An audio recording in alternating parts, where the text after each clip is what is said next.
tree-lined streets and crowded tenements, through prayer groups and National Guard units and social studies classrooms.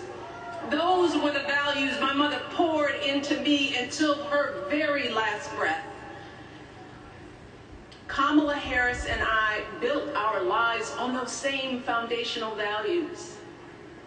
Even though our mothers grew up an ocean apart, they shared the same belief in the promise of this country. That's why her mother moved here from India at 19. It's why she taught Kamala about justice, about the obligation to lift others up, about our responsibility to give more than we take. She'd often tell her daughter, don't sit around and complain about things, do something. So, with that voice in her head, Kamala went out and she worked hard in school, graduating from an HBCU, earning her law degree at a state school.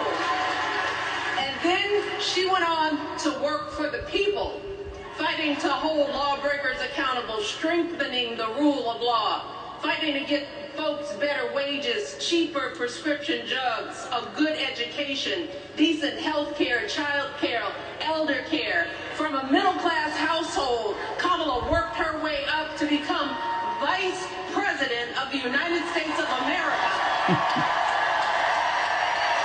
My girl, Kamala Harris, is more than ready for this moment. She is one of the most qualified people ever to seek the office of the presidency. And she is one of the most dignified. A tribute to her mother, to my mother, and to your mother too. The embodiment of the stories we tell ourselves about this country. Her story is your story. It's my story. It's the story of the vast majority of Americans trying to build a better life. Look, Kamala knows, like we do, that regardless of where you come from, what you look like, who you love, how you worship, or what's in your bank account, we all deserve the opportunity to build a decent life. All of our contributions deserve to be accepted and valued. Because no one has a monopoly on what it means to be an American. No one.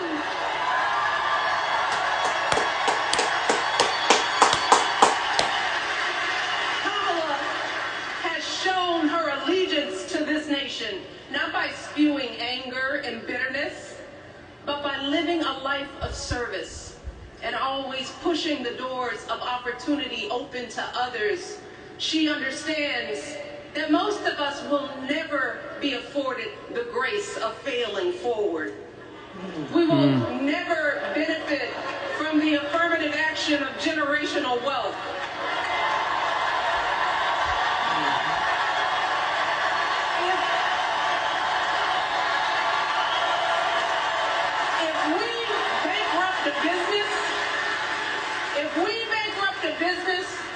Choke in a crisis, we don't get a second, third, or fourth chance.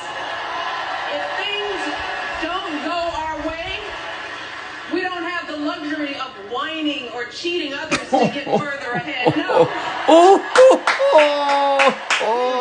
Change the rules so we always win.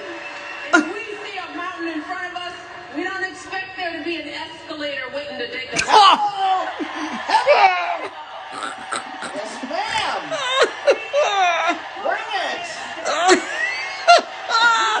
The escalator, honey. We do something. Oh, Lord. Oh, escalator. That's what we've seen from Kamala Harris. Go ahead. The steel of her spine, the steadiness of her upbringing, the honesty of her example, and yes, the joy of her laughter and her light. It couldn't be more obvious. Of the two major candidates in this race, only Kamala Harris truly understands the unseen labor and unwavering commitment that has always made America great.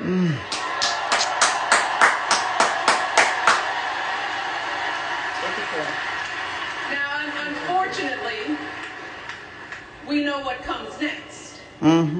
We know folks are going to do everything they can to distort her truth. My husband and I sadly know a little something about this. That's right.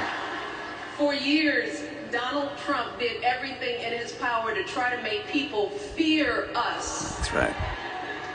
See, his limited, narrow view of the world made him feel threatened by the existence of two hard-working, highly educated, successful people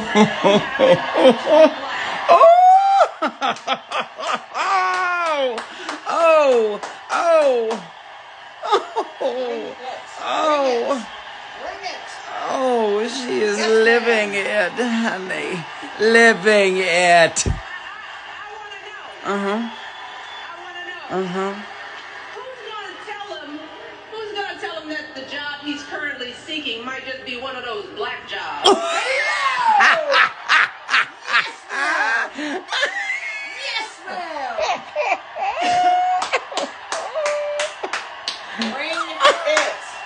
The library is open. Oh. What the blood? What was that? Oh. Doubling down on ugly, misogynistic, racist lies as a substitute for real ideas and solutions that will actually make people's lives better. Look, because cutting our health care, taking away our freedom to control our bodies, the freedom to become a mother through IVF like I did, those things improve the health outcomes of our wives, mothers, and daughters. Shutting down the Department of Education, banning our books, none of that will prepare our kids for the future. That's right. Demonizing our children for being who they are and loving who they love. Look, that doesn't make anybody's life better. No.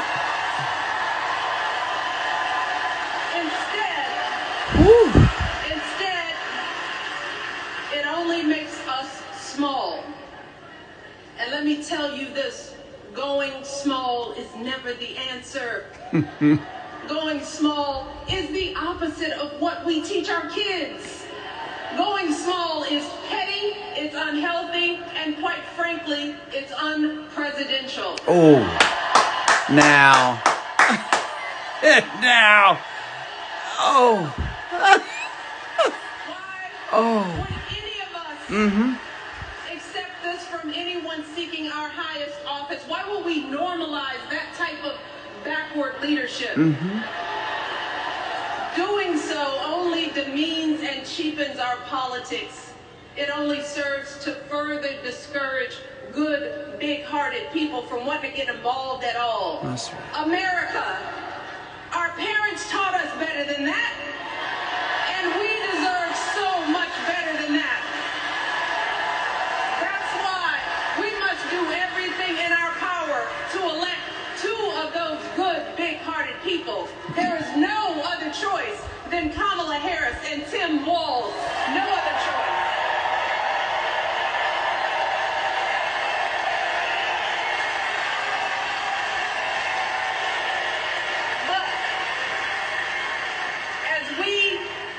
Embrace this renewed sense of hope. Let us not forget the despair we have felt. Let us not forget what we are up against. Yes, Kamala and Tim are doing great now. We're loving it. They're packing arenas across the country. Folks are energized. We are feeling good. Yep. But remember, there are still so many people who are desperate for a different outcome, who are ready to question and criticize every move Kamala makes, who are eager to spread those lies, who don't want to vote for a woman, who will continue to prioritize building their wealth over ensuring that everyone has enough. So no matter how good we feel tonight or tomorrow or the next day, this is going to be an uphill battle. So folks, we cannot be our own worst enemies. No. See, because the minute something goes wrong, the minute a lie takes hold, folks, we cannot start wringing our hands. We cannot get a Goldilocks complex about whether everything is just right. And we cannot indulge our anxieties about whether this country will elect someone like Kamala instead of doing everything we can to get someone like Kamala elected.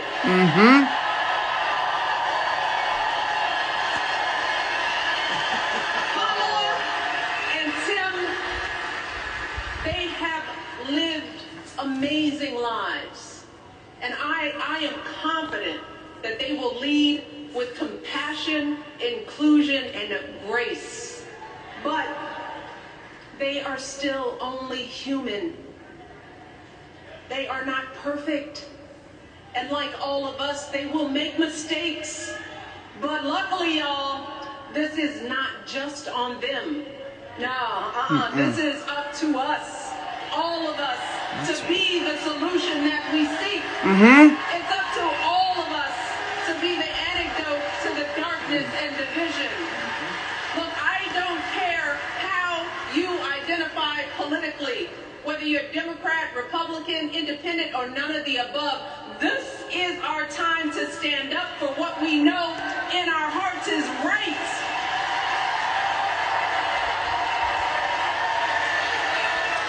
To stand up, not just for our basic freedoms, but for decency and humanity, for basic respect, dignity, and empathy, for the values at the very foundation of this democracy.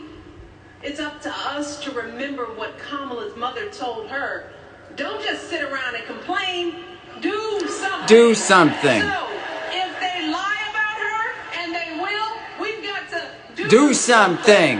If we see a bad poll, and we will, we got to put down that phone and Do something. If we start feeling tired, if we start feeling that dread creeping back in, we got to pick ourselves up, throw water on our face, and what?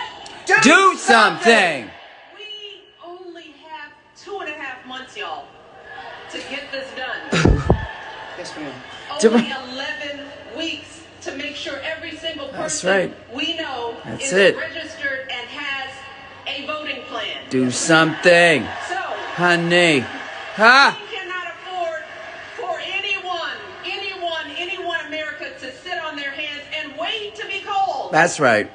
Don't complain if no one from the campaign has specifically reached out to you to ask you for your support. That's right. There is simply no time for that kind of foolishness. We ain't got time for that kind of foolishness, Yes, ma'am. she said. Yes, ma'am. We did. We ain't got time for that kind of foolishness. We ain't got time. Consider this to be your official ask. Michelle Obama is asking you, no, I'm telling y'all to do something. Done. Yeah. Done. Done. Done, mother. Done. Done. Because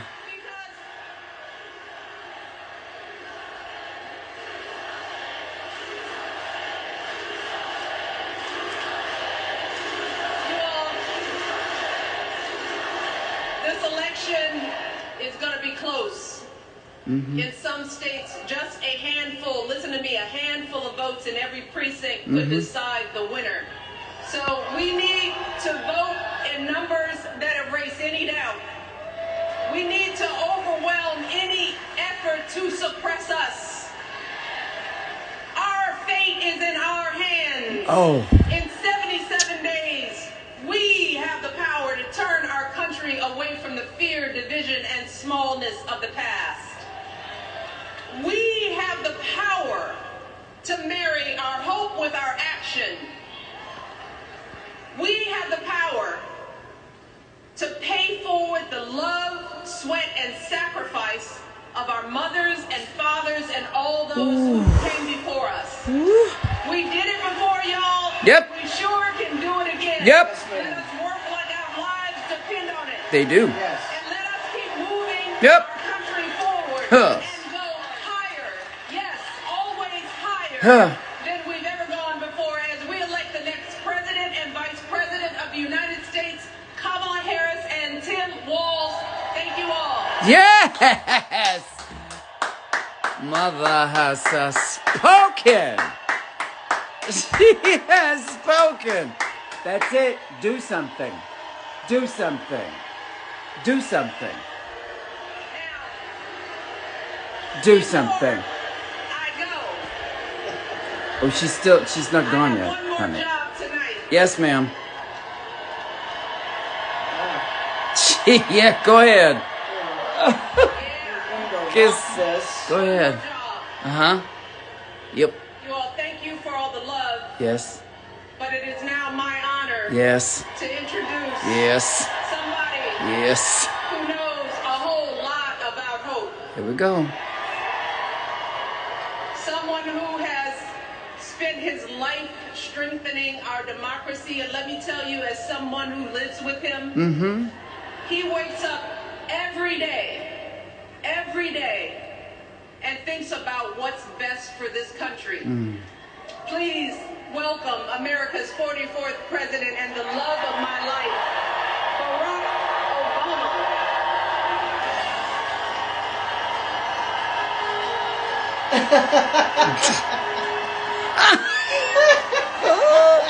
She crushed it.